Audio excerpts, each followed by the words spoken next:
Hey folks, how are you? Phillip Davis, Ancestry Lands, AncestryLands.com.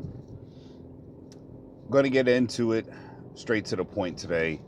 In this video, I'm discussing tough decisions require strong wills. Tough decisions in life require strong wills. A strong mind to decide to make the decision that others won't.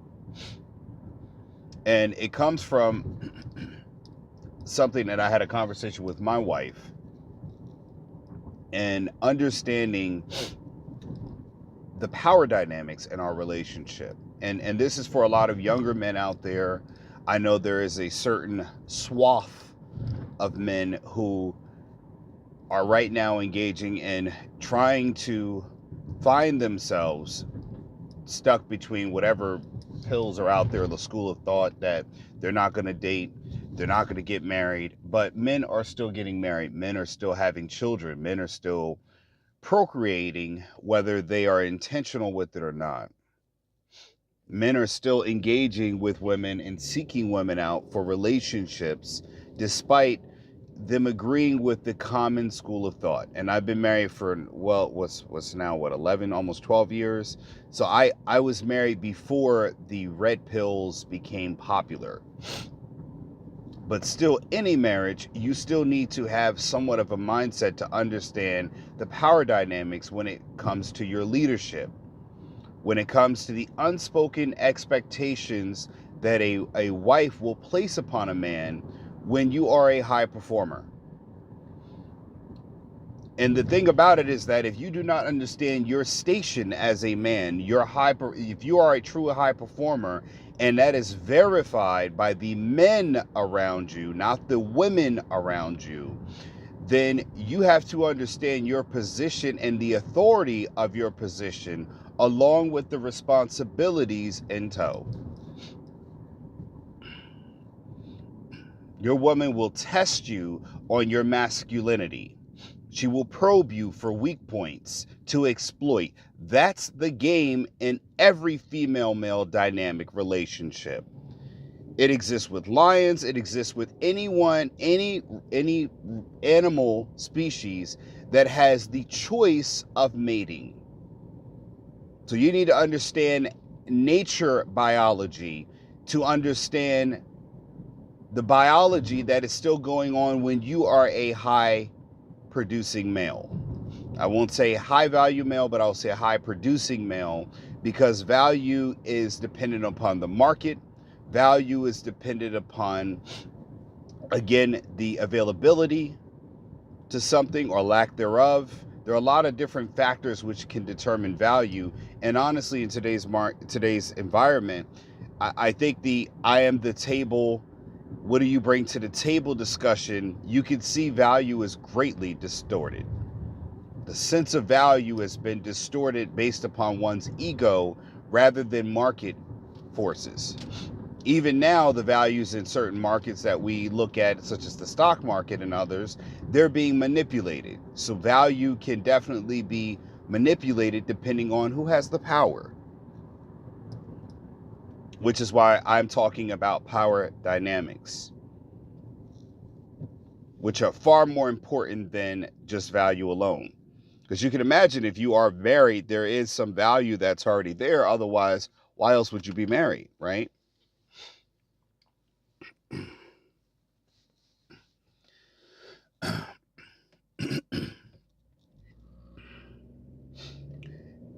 I had a conversation with my wife, and the truth finally came out after over a decade of our marriage. Men, we grow up in an environment where you try not to be insecure, you try not to be too forceful, you try not to be overly aggressive or toxic masculinity, as the phrase has now been coined.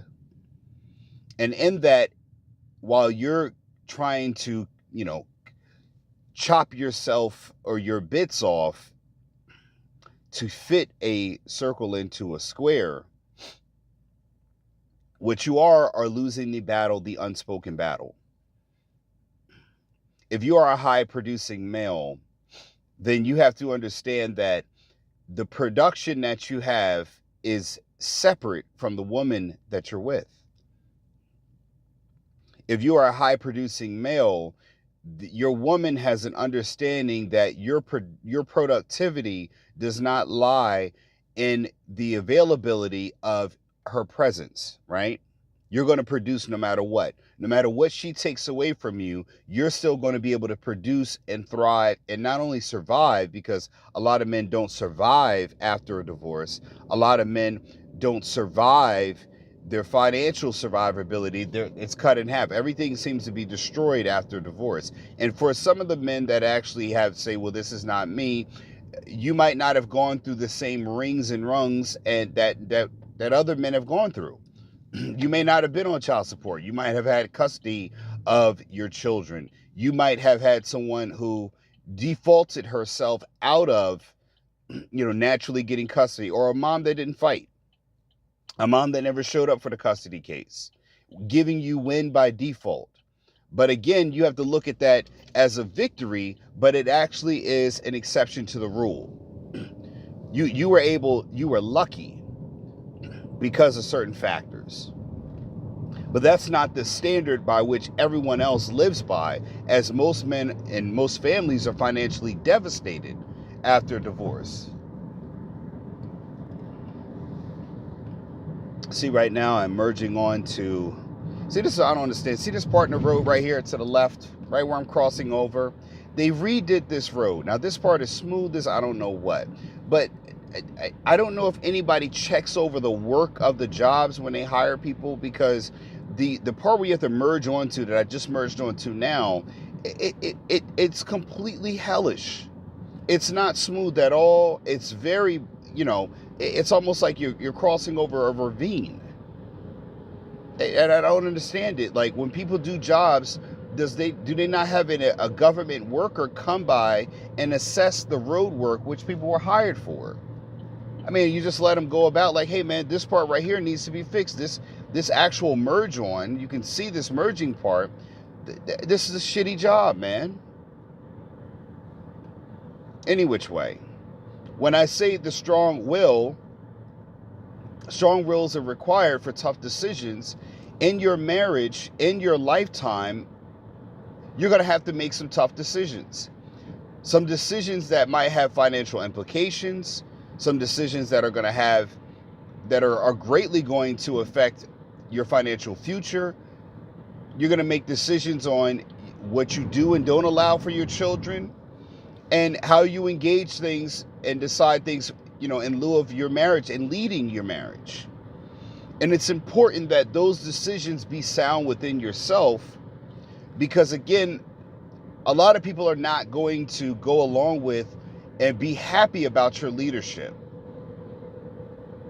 Complaints about leadership is very natural to people who are in their followership. It's very natural. You cannot have people who are not happy with the current leadership, no matter what you do. Some people are going to be happy, some people are not. What you have to do is make a decision that has the best outcome for you and your family, not the best feelings. It's one of the reasons why in my marriage, I do not give way to my wife's feelings. I give them consideration. But that consideration does not lead to me making a definitive decision on an outcome. The reason why is my wife often changes her mind. And she can flip back and forth between 2 to 3 decisions, and she is not decisive when it comes time to make a decision. You see this beautiful skyline here, man. Driving on 76 now. It's cloudy, going into Philly, and it's been raining, so we get a lot of rain over east. No, that rain's coming up from the south, actually. So, the coast are getting a lot of rain.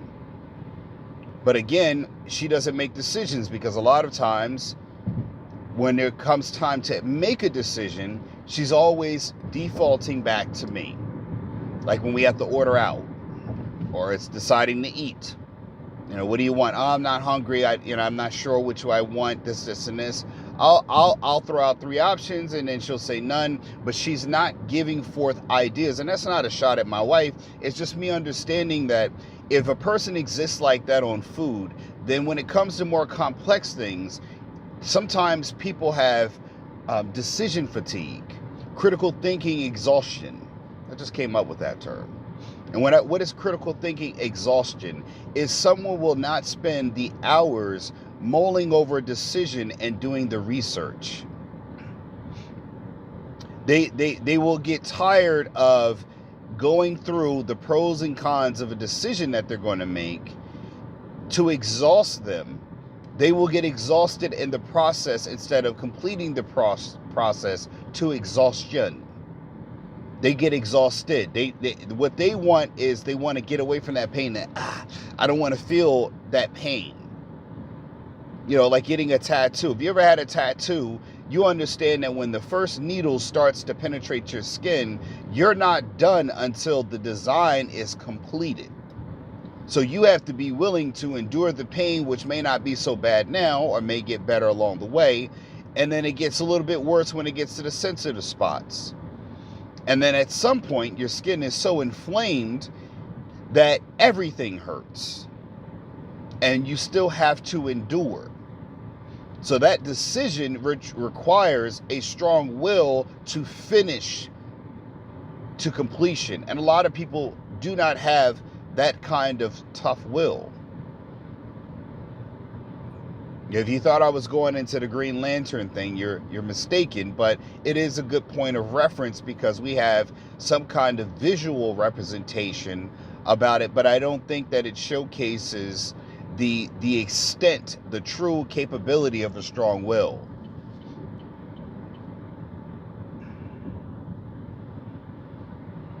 And that's something that you have to be resolute in within yourself. And the reason why that you're constantly under attack, the constant battle back and forth, is because something that is supposed to be strong, it can't be strong because it appears strong. It has to be strong because you're able to show some evidence that it's resisted against a strong force. And in your household, your wife will be that strong force that comes to attack. Now, a lot of men don't, there has to be some kind of, it can't be completely toxic and destructive. But what a woman is looking to do constantly is to seek, confirm, affirm, and also validate your authority. And that always is going to be an ever-present force in your relationship. Because again, throughout history, we've seen that kings sometimes need to be replaced. Leaders, like we're seeing now, need to step aside and allow a new guard, a new mind to come in with better ideas that can stand up to opposing forces.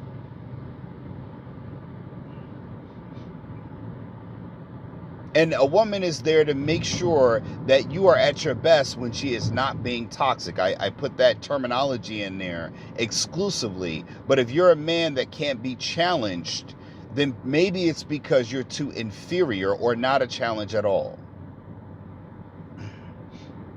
This is for the reason that men sometimes cannot have a constructive argument or a constructive debate without resorting to some sort of violence. You can't disagree without using some physical way of showing that your dominance is a way to silence a person who might be verbally or mentally more dominant than you.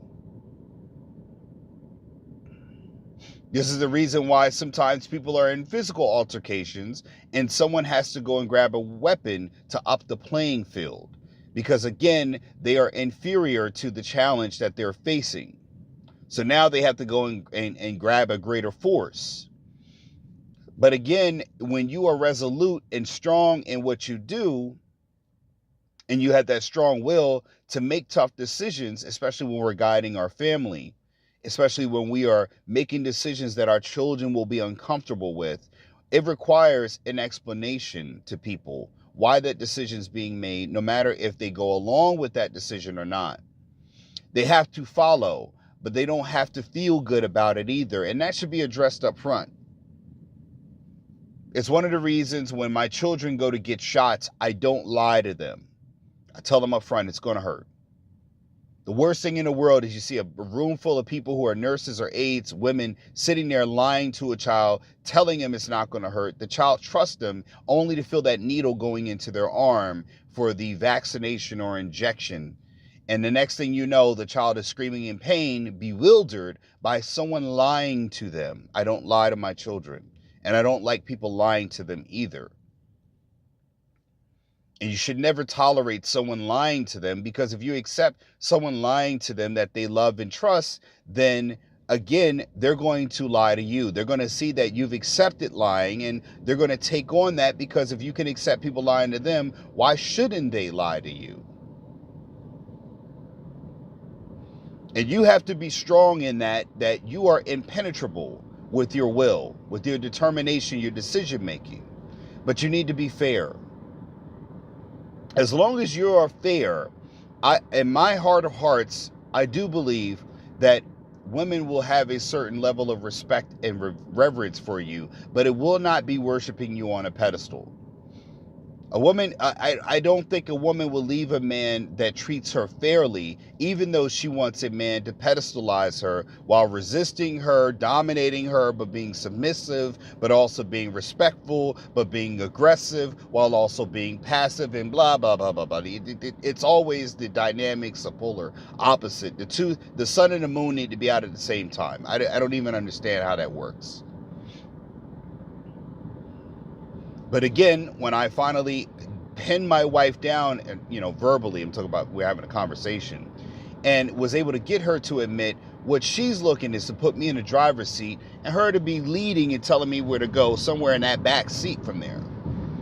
She wants to lead behind. And one of the things that I think is very good to do is you should take a personality test. You and your wife, you and your girlfriend, you and a person of particular interest.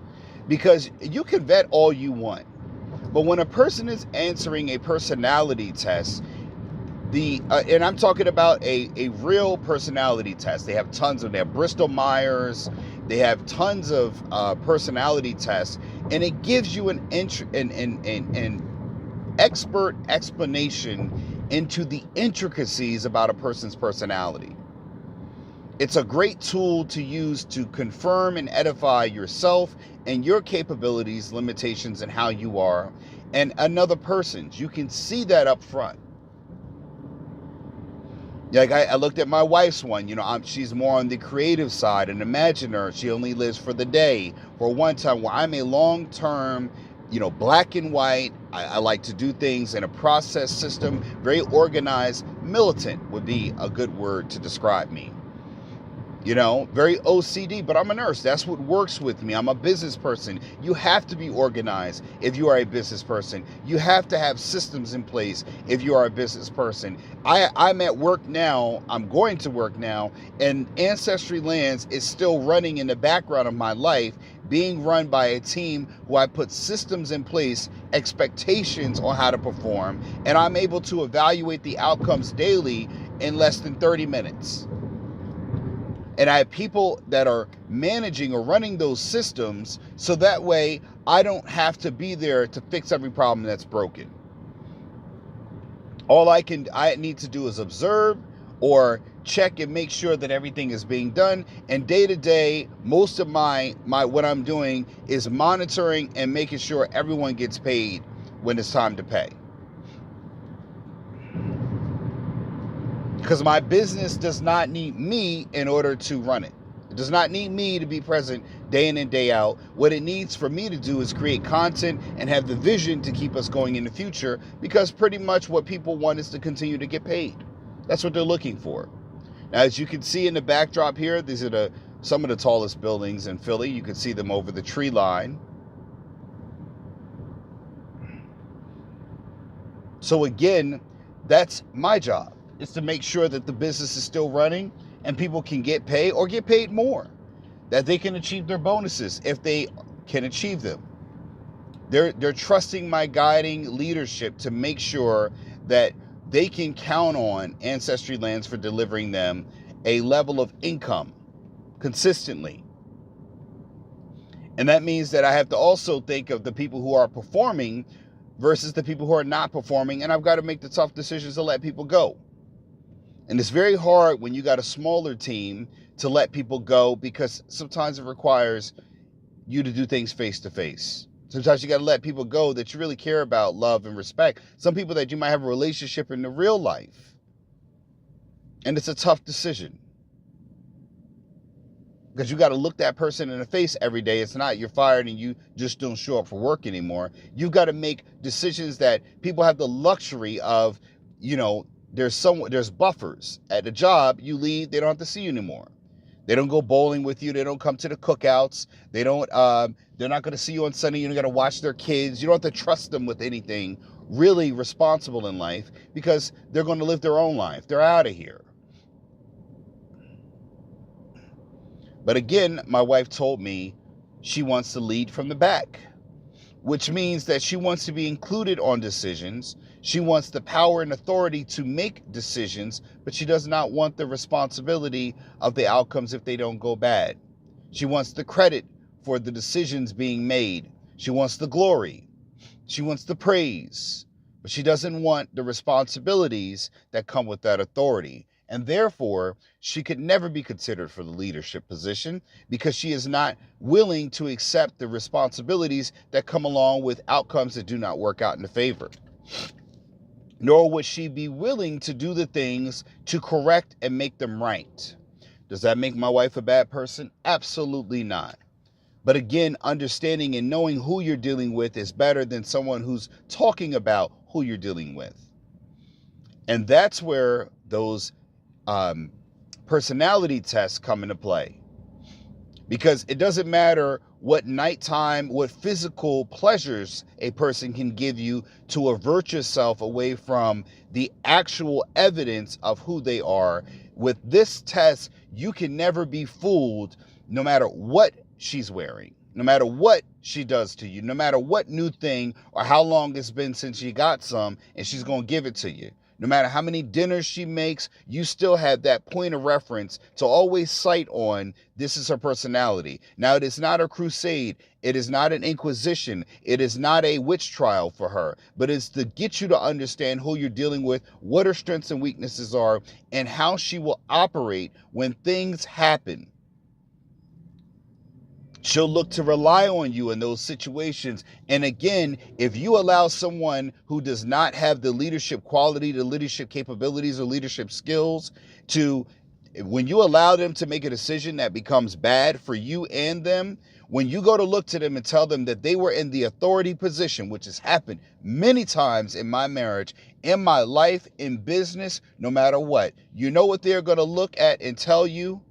You know what they're going to look and tell you? Well, you told me, you told me I could do it, so that's it. You were the one that put me in there. If you knew I couldn't leave, why would you let me do it? They're going to shift it right back to you. And they're right. They're right. Because if you're the leader, you should know better. But again, what you're doing is too weak, not strong-willed enough to understand that she can be mad at you, but she can also revere you at the same time, because she would say, only a fool would let me lead. Only a fool would try to make me happy knowing I'm going to change my mind. It's a setup. Like the fish dude in Star Wars and the whatever the last one, I forget, it's just whatever it is. He looked like a squid or something. He's like, it's a trap. It's a trap. It's meant to lull you in to see if you will make a bad decision. Again, probing for weakness. Because the reason why these women choose bad boys alphas, because again, those weak points are not there. But you as a husband, a father, you want to do that. And we do that with our daughters, which I don't do with my daughter. And we create monsters for other men to marry. Because again, we haven't trained our daughters on how to deal with us. What we're trying to do is placate them at every turn. And they turn out to become monsters who marry men who are now married to monsters. They don't exist or understand any frame of reference dealing with masculinity because their father was never in any masculine frame to engage with them. Does that mean you brutalize your... No, but you give your daughter a strong form of reference to understand that, hey, I'm your father, I'll love for you, I'll lie for you, I'll steal for you, I'll kill for you, and it don't have to be in any order. But at the same time, you still have to... Your feelings are not what I'm basing my life off or my decision for. I'll give you a case in point. My daughter's putting away clothes, all right? Yeah, my kids fold clothes and put them away. My clothes, my wife's clothes, all of the clothes. I don't need to put them away because, again, my children have a responsibility living in a home. Now, my wife wears short jean shorts that are, the little ripped and cut up ones. They look very nice when she wears them. And some like green leprechaun capri pants. My daughter comes out. She's like, hey, Dad, which one of these are yours? Now, I looked at her like, and I before I could say, no, they're not mine, I asked her, I said, have you ever seen me wear green capri pants? Do they even look like they're going to fit me? My wife's about 5'1" or 5'2", very short, petite woman. So, and I'm like, when have you ever seen me wear jean Daisy Duke booty shorts? Get out of my face. Now, that was a masculine response. Now, my son's over there giggling. But that was a response to let her know that, again, she should be aware of my masculinity and the things I would or would not wear. I'm her father. She watches me. She looks at me. She sees what my style and profile is. And that's the kind of response to let her know, no, you would never see your father wearing stuff like that. And it's a declaration to my son, do not bring that feminine behavior around me when it's supposed to be masculine. That's not toxic masculinity. That's appropriate masculinity. And you have to defend that at all cost. It has to be defended. Or you will be offended through the offense of degrading your masculinity time and time again. Now, you got a decision to make.